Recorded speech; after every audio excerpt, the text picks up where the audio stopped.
Alongside Jesse Simonton, I'm Austin Price for the 2-minute drill. Tennessee victorious here on Senior Day, 28-10 over Vanderbilt. And Jesse, it was not pretty at times. There were multiple delays.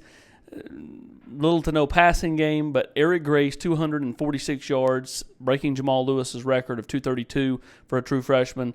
Kind of was the story of the day. Yeah, 150 on 2 plays. I mean, he had a 56-yard touchdown when Tennessee really wasn't running the ball at all. They were throwing the ball, even though the weather wasn't that great. The ball was slick. He goes 56 yards, just had a cavernous hole there. I thought Jerome Carvin overall probably played the best game of his Tennessee career in terms of run blocking. Brandon Kennedy, Trey Smith, good as well. And then, Gray had that 94-yard touchdown. He talked about it. I asked him afterwards, what's changed between now and week 1.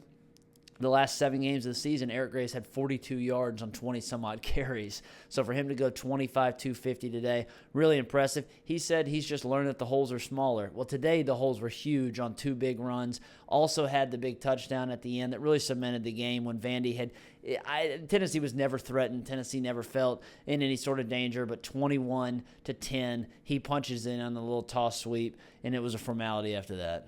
Vanderbilt just could not move the ball through the air at all. They really had little to no fight today. And Tennessee, who did not play very well, still just kind of ran away and hid in this game, even though it was just kind of ugly. It was. I mean, it was just kind of a shrug-your-shoulders effort, I thought, from Tennessee. And yet, where this team was, it's been written about plenty already, but 1-4, for them to be able to have a shrug-your-shoulders game and win by 18 over a team that's beaten them by double digits the last 3 seasons, I think that does show at least tangible growth. Elsewhere, you look at the bowls, the Music City Bowl is here today. Obviously, the Tax Slayer and Outback have been represented in recent weeks. These are all bowls that Tennessee could potentially land at, and we'll find out probably about a week from now. Yeah, we'll find out next Sunday. I mean, Alabama's loss, I think, makes it interesting. They're still going to be a New Year's 6 team. Florida beating the tar out of FSU.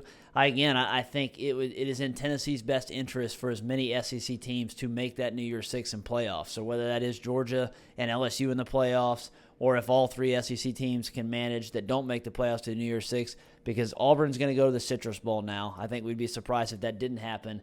And that could put Tennessee, if that scenario happens that I just outlined, with a potential trip to the Outback Bowl, which, again, would be a huge boon for this program, this fan base, and this coaching staff.